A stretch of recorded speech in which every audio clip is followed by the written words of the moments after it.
Hey, last time my smartphone was broken. It is an old phone that you very day. One day, dropped it on the floor. The screen was broken and the phone did not work well.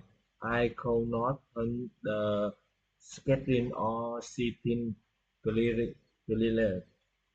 I took the phone to a repair shop near my house. The worker turned in the screen and checked the phone. Checked the phone. It told about to how to fix it. After the repair, my phone looked new again and worked very well. I was very happy because I did not need to buy a new phone. Now I use it more carefully.